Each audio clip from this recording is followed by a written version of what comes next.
they are living proof that heavy metal music is alive and well in America. Got a new album about to be Hard rock reporters for radio stations. just enjoyed being themselves. We've been working for the past 4 weeks.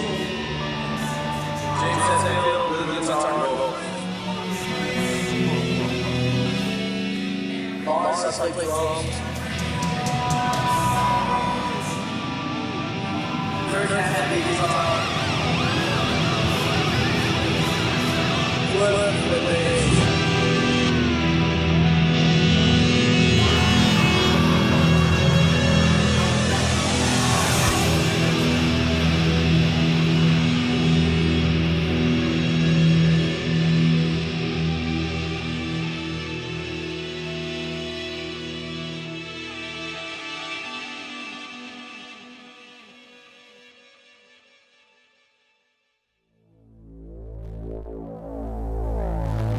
The heavy, good heavy metal. Loud, fast, heavy, you know. It's different, it's great. Their music isn't like garbage, you know. They know how to get the crowd going. It's music.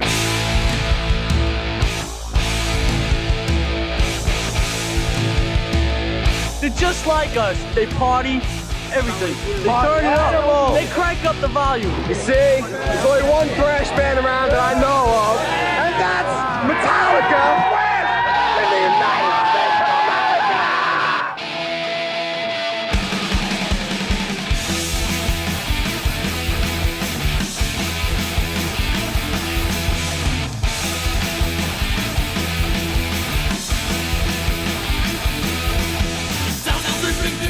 In late '81, there was a classified ads newspaper in the greater LA area called The Recycler.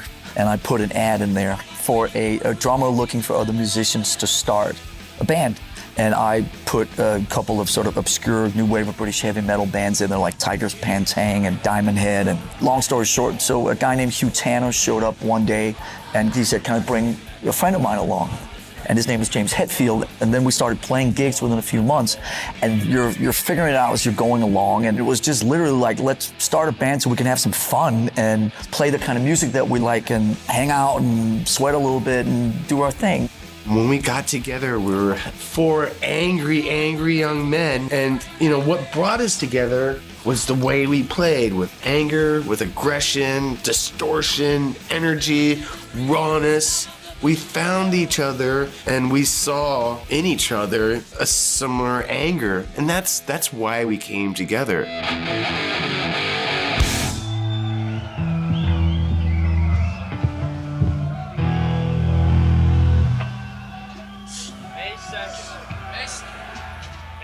Wow, we're all here and everything. May 2nd, all right?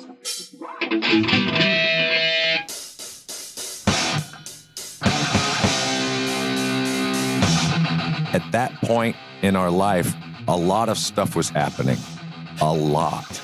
As far as I was concerned, I was just having a good time. And We're out of beer, pal. We really didn't have much time to really separate ourselves or distance ourselves from everything that was happening. Because I think it was a pretty collective thing that we were thinking, we gotta go back out there, make a new album, and get on a tour. Being on the road is where it's safe.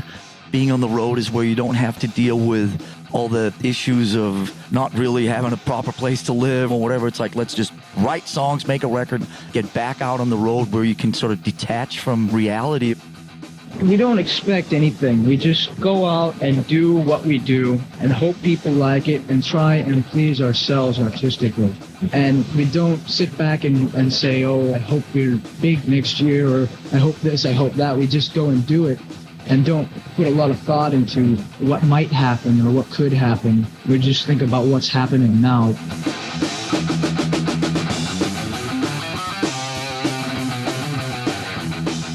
Me and James had been sharing a house together in San Francisco for about 3 years, where we had the garage sort of converted into a sort of rehearsal studio type thing. And since we live together and all that, it's easier for us to write when we feel like it, instead of saying, okay, well, we write at Monday at 2 o'clock, you know, and when every one of us would get an idea, we could just take it out in the studio right away and work on it when it felt like it was time to work on something, and he comes up with most of the guitar riffs, and I come up with a lot of the main ideas for the songs, the arrangements and so forth, and me and him sort of get the skeletons of the songs together, and we have tapes of the other two guys' main riffs and main ideas, and if we need like a new riff or anything like that, we might go listen to one of the other guys' tapes.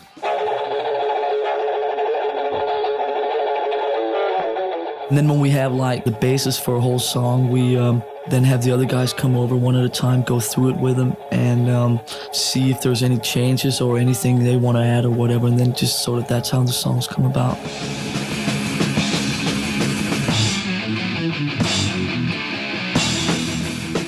Back then, it was super easy to just start writing a song. We didn't specifically write the album in one place. It kind of came together, whether it was riffs from touring with Tank or Venom on Ride the Lightning, or at home, or wherever we were. I remember in our little garage there in El Cerrito, playing all the tunes and just getting a lump in my throat. And when I get a lump in my throat when I'm playing music or listening to music, I gather that's moving me on a subconscious level, and I just went with it.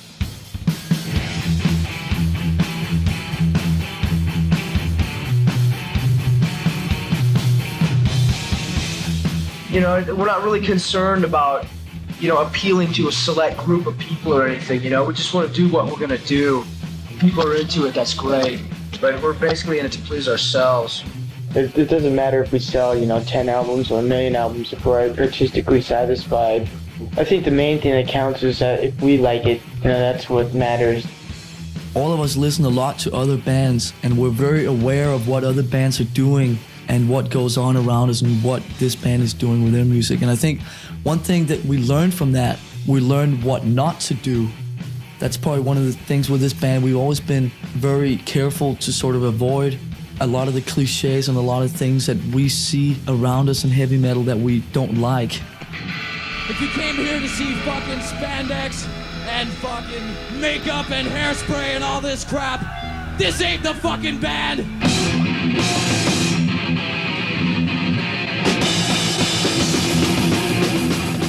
For Metallica, making records is very much a practical undertaking.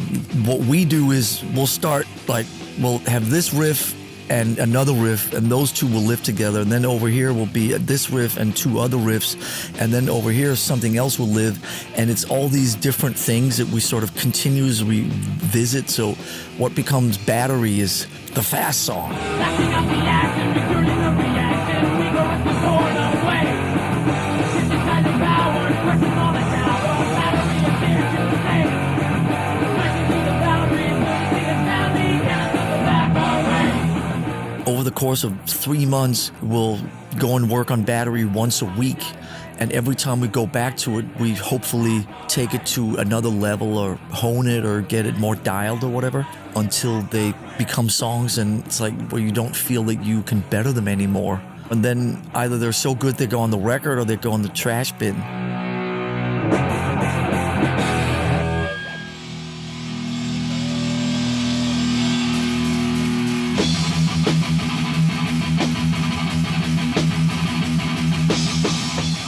What we originally wanted to do was record in the States. We're not too keen on recording at home because there'd be a lot of distractions, from friends, and it's good to get away so you can concentrate a bit more on that. But we thought LA would be good because everyone would just be, 50 minutes away from home and so forth. So what happened was we started talking producers. So the first name that was kicked around was someone named Geddy Lee, who plays bass in Rush. Basically what happened was there was a sort of conflict schedule, as they say, which meant that he basically couldn't do it because of his commitments with Rush. It just slowly started thinking about that it would be better maybe just to approach it ourselves anyway, like we did last time. And we came to the conclusion that we were very, very keen on working with Fleming. When people come to me, they have to be at their peak. They have to be on their best game in order to perform these songs and do it the way they want it. we'd done Ride the Lightning together, so we knew each other. We didn't have that kind of get to know and feel and how we worked in a working situation. We just sat down and, you know, did the sound, started working. So what we did was we invited Funny to come over to LA, and we sort of took a tour of the most happening studios in LA that the record company had set up. There was one studio that we were interested in recording in, which we thought had, you know, the good atmosphere we were looking for in the sort of rooms and facilities. But that was booked up until the middle of 1986, so scratch that. At some point, it became about economics. At that time, our headspaces were the more studio time, the better it's going to sound. And then somebody said, well, wait a minute. If you go back to Denmark, then you can get 3 times as much studio time for the same price that if you recorded in LA. And it was like, wait a minute, we'd rather have 120 days in Denmark than 40 in LA.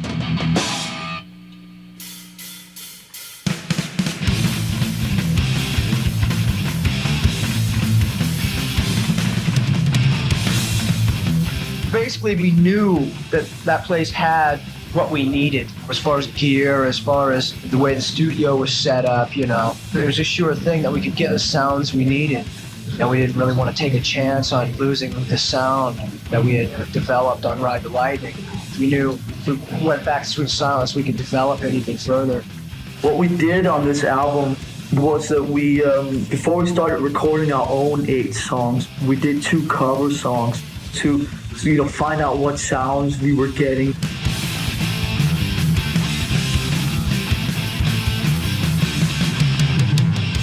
We've had a lot more time here to work with sounds, which means we get better sounds, which in our case, better means heavier. Basically what we did was we did what people now do in Pro Tools. We did that on analog tape, and all the albums we did together were all done on analog tape. I think we wanted everything to be tighter and more focused. We did a lot of guitar sound experimenting as well.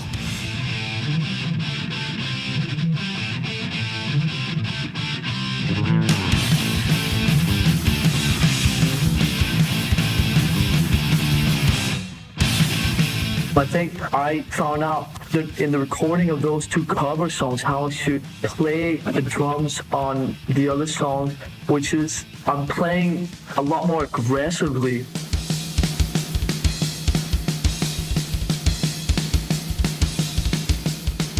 So I think all of us are playing more aggressively, that we learn to try and get the same aggressions and the same energy that we create on stage. I think we've learned how to create them in the studio, even though each of us are only playing by themselves and there's not, 3,000 people going crazy in front of you. I think we all had the same perspective of where we want it to end. It should be kind of like Ride the Lightning, just 3 times better in writing and playing and performing and sound and everything. It was just work to get a level higher.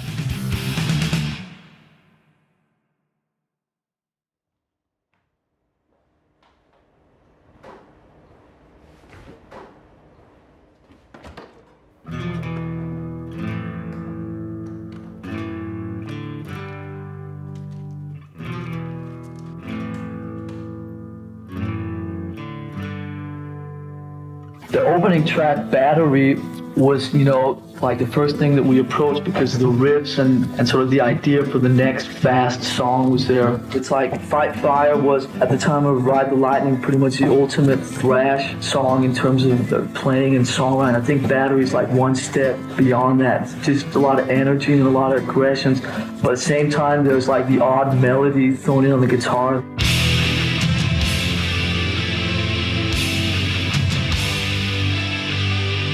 When I hear that opening, the very first few notes of the opening of the album, something clicks in me inside, and I just know, okay, get ready for 65, 70 minutes of like total heavy metal mayhem.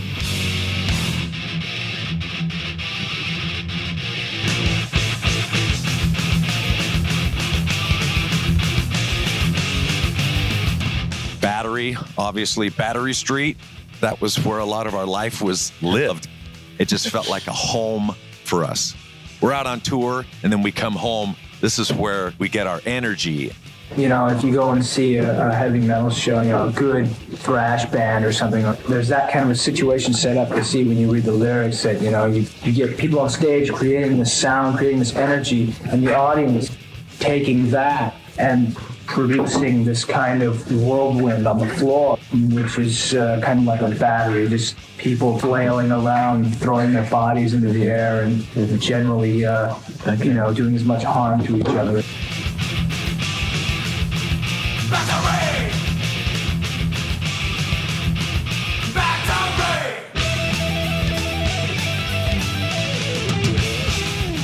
I think it's about, you know, the perfect opener. Plus, I think it's part about the ultimate and sort of, you know, whatever you want to call it, thrash or speed, because I think it's got all the ingredients that you want to put into a song like that. You know, there's aggression in the lyrics. That's kind of how we were and how we live. And I know it is that way for a lot of other people, too. There are two kinds of people who listen to music. One, you know, turns on the radio and it's kind of background stuff, and other people who really live by it. And I think most of Metallica people out there really kind of live or take to heart a lot of this stuff.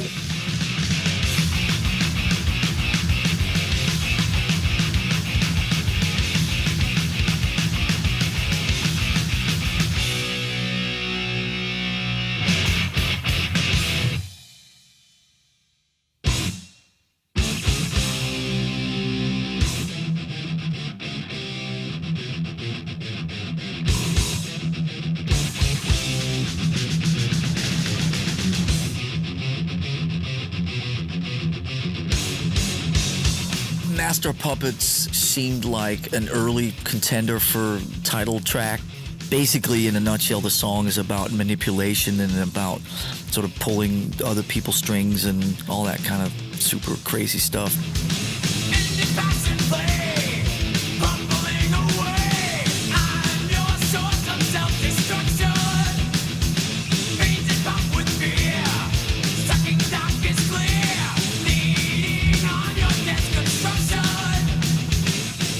Lyrically, it applies to so many things in life.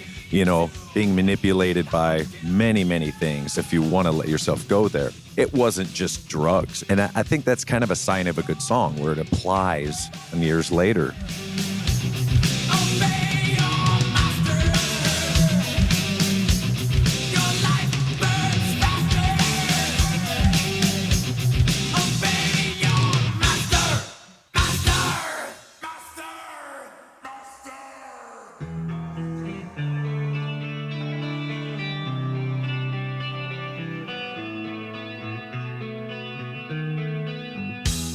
The difference between when we came into recording Ride the Lightning and now, I mean, it's like everyone really has learned a lot. And I think the songs are maybe a bit more musical than they were before, because I think we can play our instruments a bit better.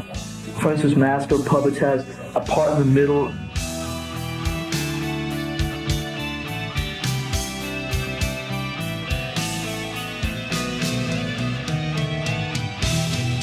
Then it slows down and sort of, you know, builds up, and there's a lot of different moods. I think we'd have a lot of problems if we had songs that were that long that didn't work. And it's interesting too, because on the last album, when we came in the studio, a lot of the songs were a lot longer than they actually are in the album. There was a lot of cuts made in the song where we said, well, let's take this part out. But on this album, so far there's not been one cut made. It doesn't matter how long the song is. If the song flows when you listen to it, it could be, you know, 6 minutes or 12 minutes. I mean, these are just numbers that, you know, printed on record sleeves. I think that we've succeeded on writing songs that sort of work through the whole song.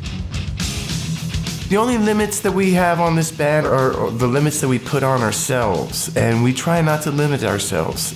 We've always done things our way and had the you attitude, you know. When you start worrying about what you're writing about, you start compromising your true feelings, really, or your creativity. You've got to write what you feel.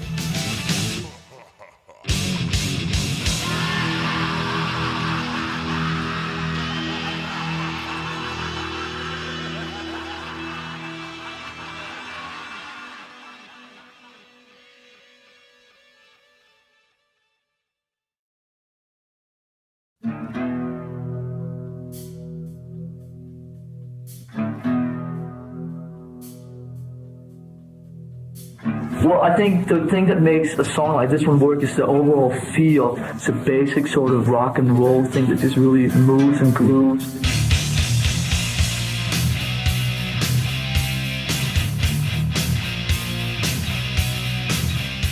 When we wrote Master of Puppets, we felt we were one song short of a full record, and I guess ultimately when we sat down with the songs that we had, we felt that there was a slower, heavier, grindier kind of song that would balance the overall record out.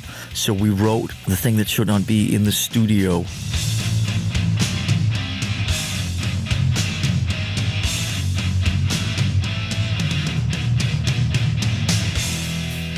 You know, Thing That Should Not Be, Lovecraft for sure. It's kind of a continuation of Cthulhu and Cliff Burton's love of Lovecraft and turning me onto that. The subject matter is of a great old godlike kind of being that generally does all harm, thus the title. I mean, you know, if someone was to come across something like that, they would feel that that should not happen, should not be.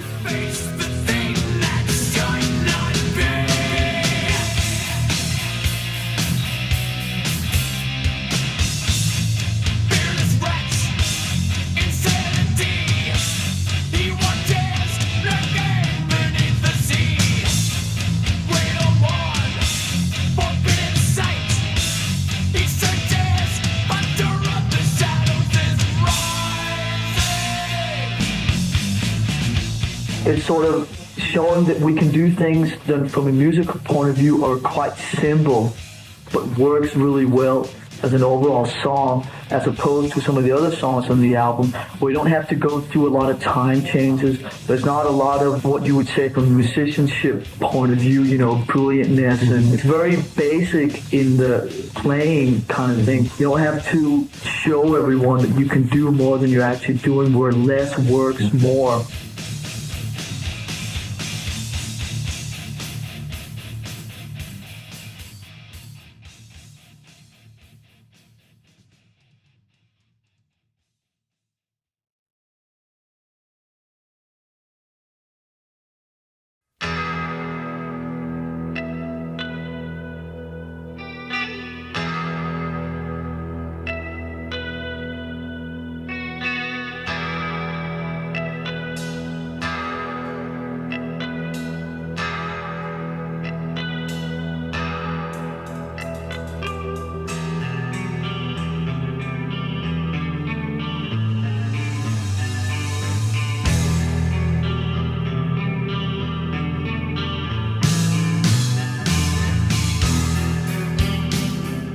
Welcome Home, parentheses, Sanitarium.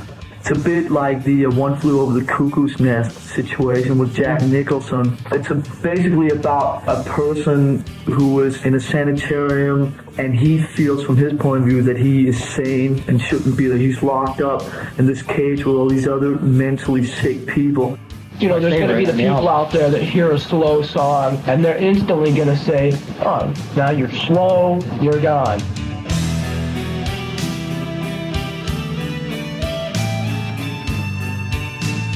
That's because, you know, all they're interested in is, you know, 300 miles an hour, and that's all they want to hear. But, I mean, that's not what we're into.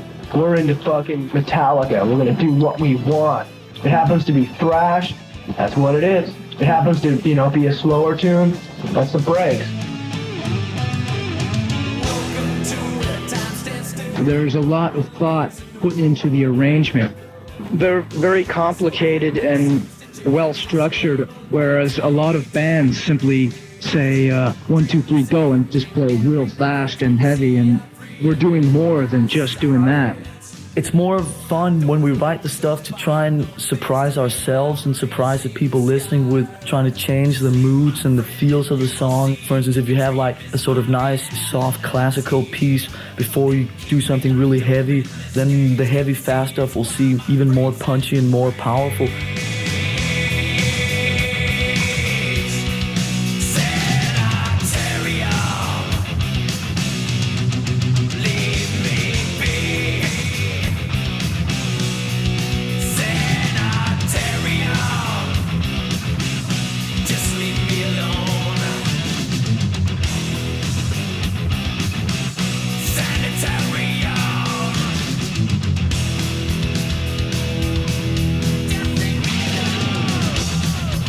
A lot of these songs are about being scared, of being in situations. What if that was you?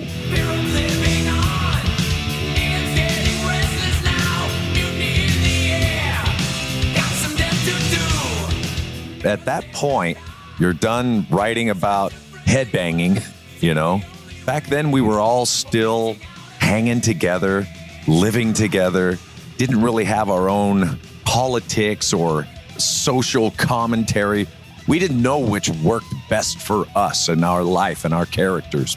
So we were all kind of just talking about, you know, wow, that would be scary. And the One Flew Over the Cuckoo's Nest, Jack Nicholson's part, where he's the most sane in that whole place, but he's the identified patient.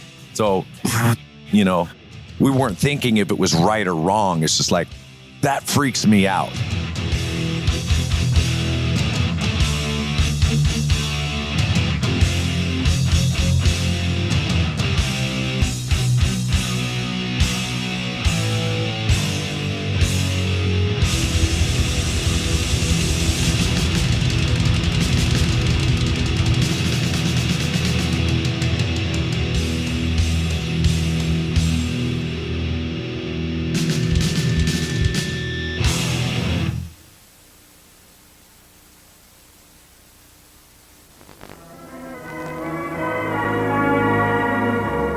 As long as it remains within my power to prevent, there will be no blackout of peace in the United States.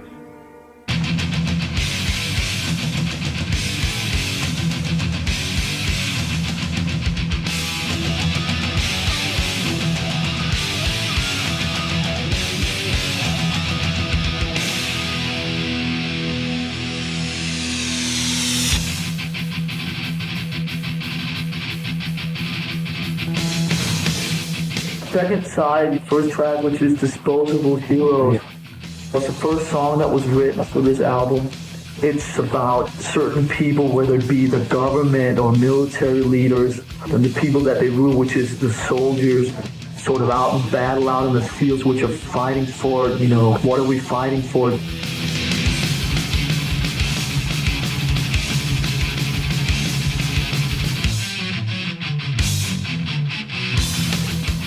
I can remember for Disposable Heroes asking James where you got the concept for that. And he heard a football announcer say it during the game. You know, he said, oh, they're just a bunch of disposable heroes. They have their career and then they get all busted up and then they're just like, you know, they're thrown away. They're just disposable heroes.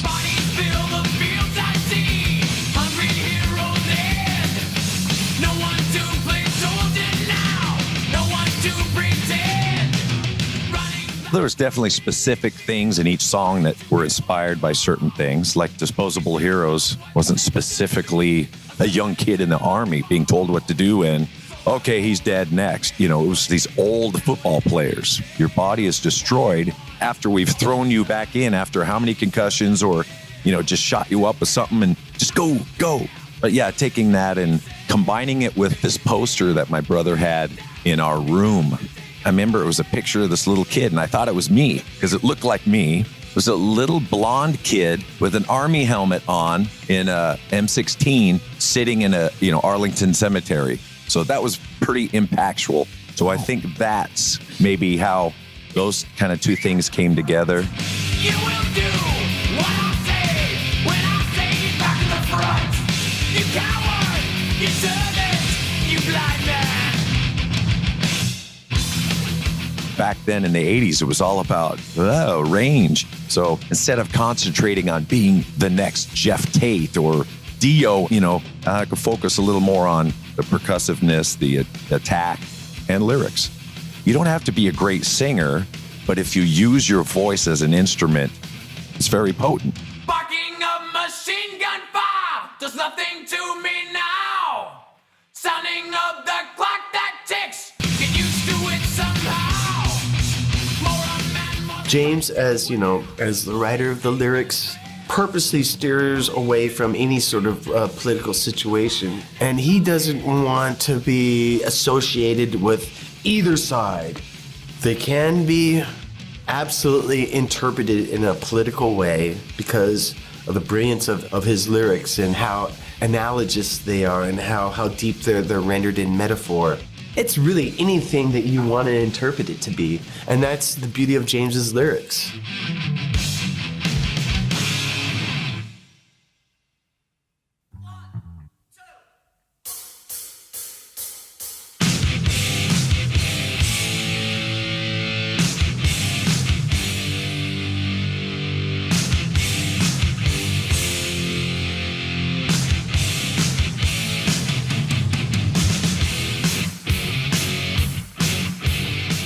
Cliff Burton and I, we used to listen to the Ziggy Stardust album a lot on the Ride the Lightning tour. The title, Leper Messiah, is actually in the song Ziggy Stardust and Spiders from Mars.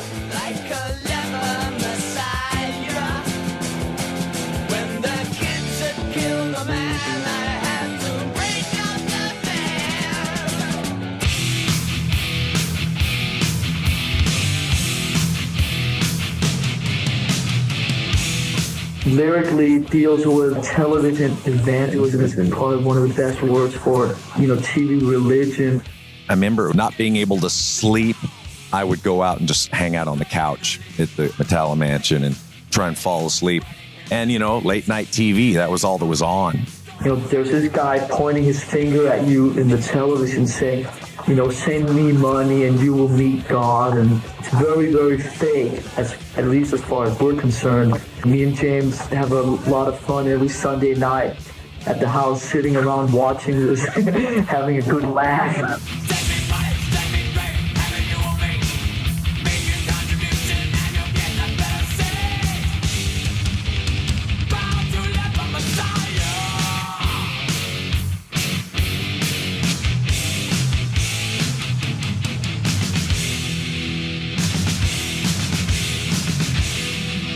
When you start out a recording studio, a couple of years ago, it was like, wow, you're nervous and all this. And I think all of us have really sort of passed that now. And I think that shows in the playing. It's a lot more aggressive.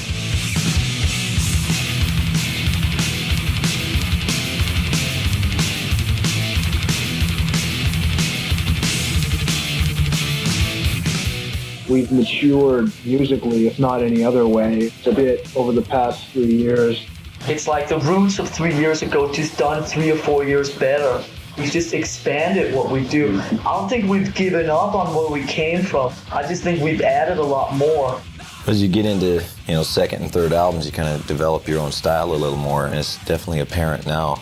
Certain people are still stuck in the past, and certain people are kind of growing.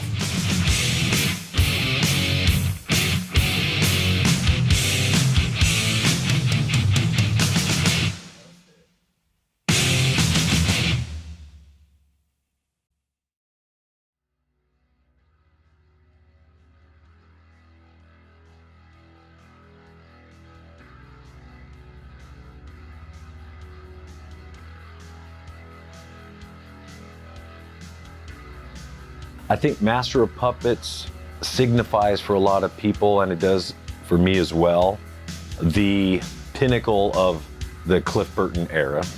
It was the culmination of that lineup. For me, it was Cliff Burton's time to really shine.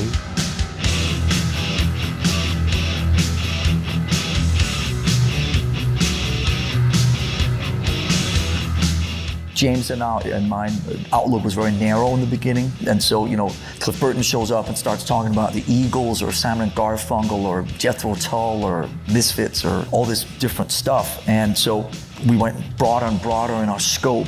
He was into some pretty obscure stuff, but a true and total musician. He loved music. He was probably the only one in the band that had studied music properly, going to music classes, studying theory, and he introduced harmony to me. Cliff was not a fan of headphones, so we had like a pair of really big JBL speakers powered up in the main room, and would stick his bass in another room and he'd jump around in there playing. So you'd see this hair thing jumping up and down in the control room mirror, and he was in there because normally you do drums and bass and then dub guitars. And I went, this is all guitar riff-based music. So if he does the bass first and has a certain feeling, that means that we have to play the guitar riff to that feeling. I went, that's not a good idea. Let's do the guitars first. At first, I was actually kind of frustrated because I wanted it to be like, bass drum, bass type. And I kind of quickly realized that that was not the way he played. So I just let him do it, and he did like 2 or 3 bass tracks, and I'd just take the best bits.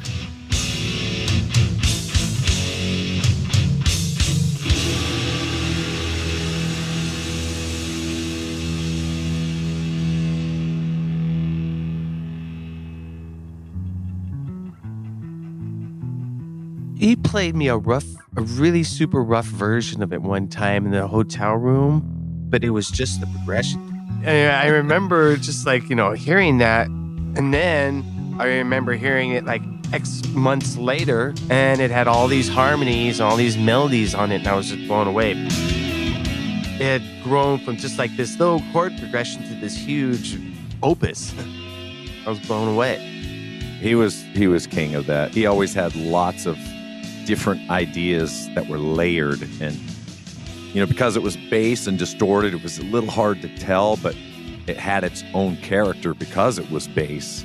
And he was genius at harmonies and layering and unique phrasings, very classical sounding, not your typical rock stuff at all. And he'd always push it one extra little something, and that's what was so unique about him. And he was a real musician, and I'm pretty surprised that he didn't play guitar. I mean, he obviously played guitar, but didn't choose guitar. Towards the last 4 or 6 months, we had a white Les Paul that he traveled with. We would play guitar, and he would take solos. And, his guitar solos were a lot like his bass solos.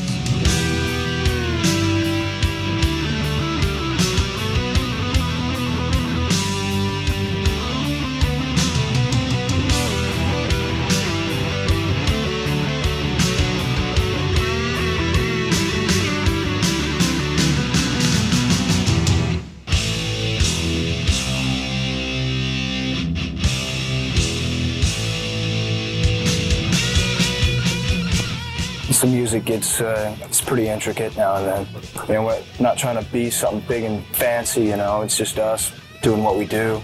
If they consider that selling out, then whatever.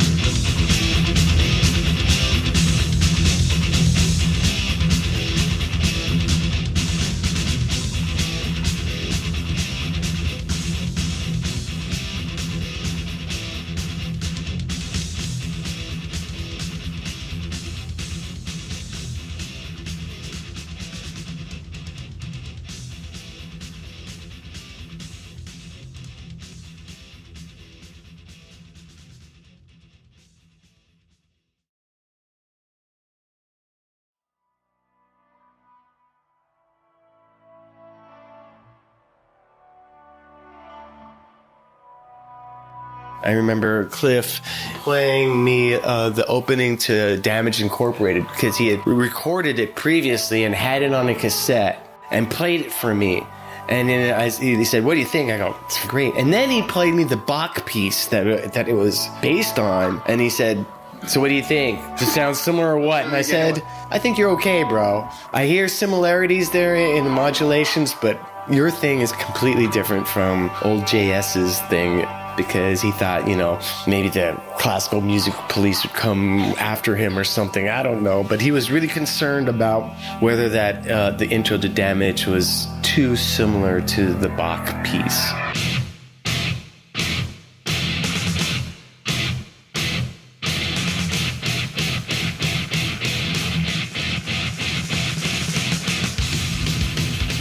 The studio thing is the labor of it.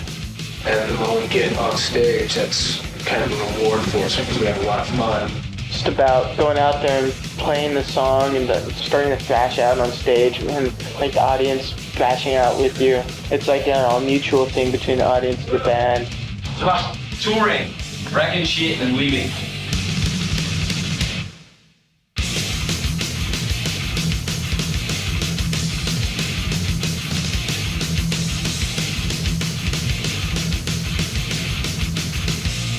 We had this goal and everybody agreed on that and everybody worked really hard to get there. I get really proud. I think we did a really good job back then. I felt it was really effortless to do it, and I think most of the songs still hold up today. Metallica was a completely different band from what I was used to work with, but it was damn well interesting. At the time, coming from Dokken and White Lion and that kind of stuff, the music to me was the heaviest I've ever heard. Everything was right, you know, and everybody that liked that kind of music all of a sudden was like completely floored. It was a great record, but I'm not sure if any of us knew how big this record's going to be. It wasn't until we finished the album that we thought, wow, this is like turned out better than any of us thought it would.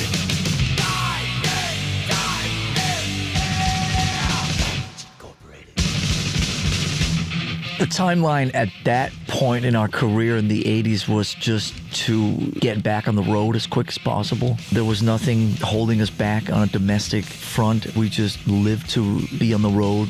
So in 86, when we were given the chance to play in arenas for the first time in America, that was the ultimate. Playing with Ozzy, playing all over the Midwest, I mean, it was insane. Are you guys here to see Ozzy or Metallica? Metallica! How come? Because they're fucking better.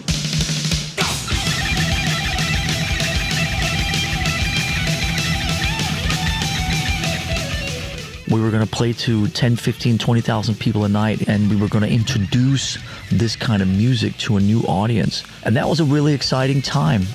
Tell us how long the tour is going to be going for. Well, we're with Ozzy in the States till late May. He does 2 weeks in Japan. We do some headline stuff around Texas, and then hook up with him again when he comes back. Go on till, I think, August, and then Europe after that.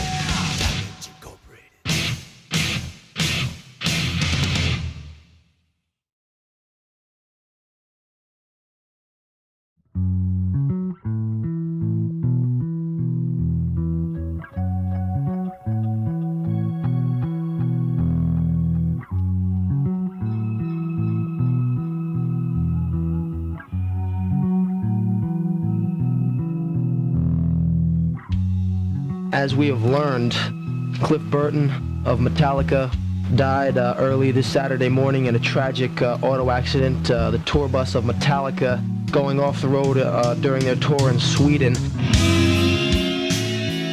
What happened that night was that the driver supposedly hit a patch of ice and the bus skidded.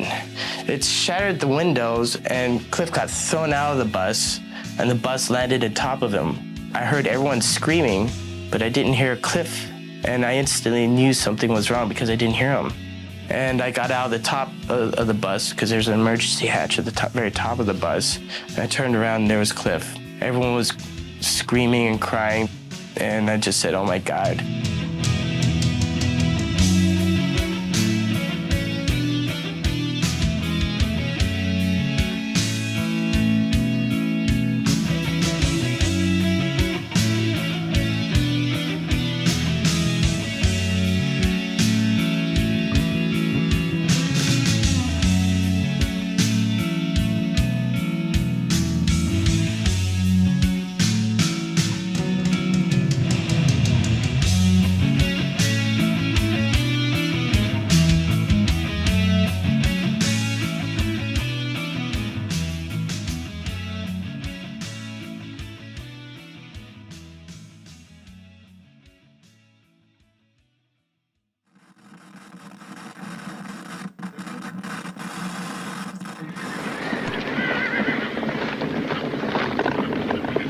There's only one light beer, Miller Lite.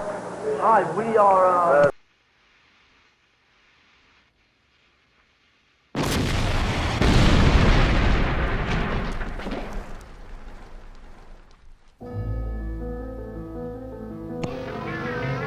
MTV Music News. Metallica didn't get to the top of the speed metal scrap heap by feeling sorry for themselves. This past September, when their bassist Cliff Burton was killed in a bus accident, they got themselves back on the road in just 6 weeks. I don't think there was any doubt that we had to carry on and we're going to carry on. We just wanted to get back on the road and get back to doing, what we do. We have to keep on going. We have to work because it wouldn't be fair to Cliff to just stop. I don't know, it's the way he would have felt. He would have wanted us to go on.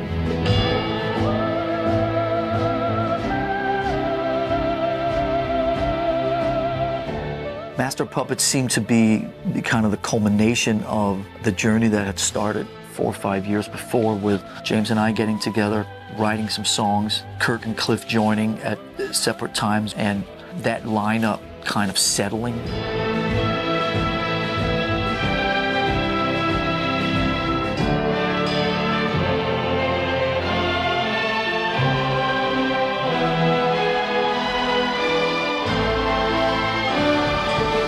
I really feel that a lot of the music on Master Puppets, we really had to pull it out of a deep place, A lot of it's just so emotional, from the music to lyrics to, the guitar solos to even the arrangements, It's so dramatic.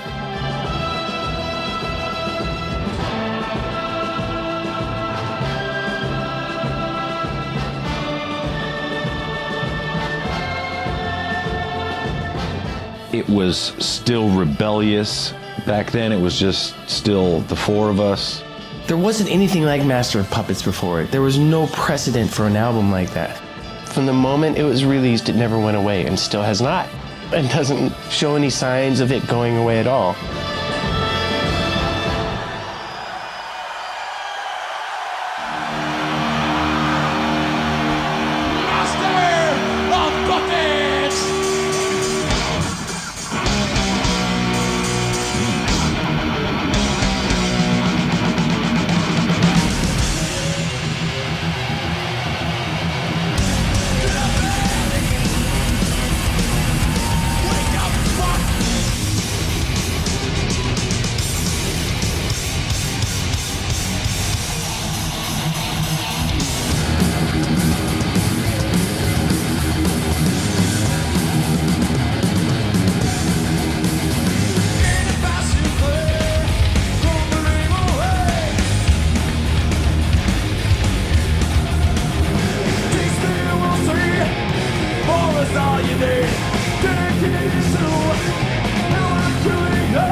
Ha ha ha ha!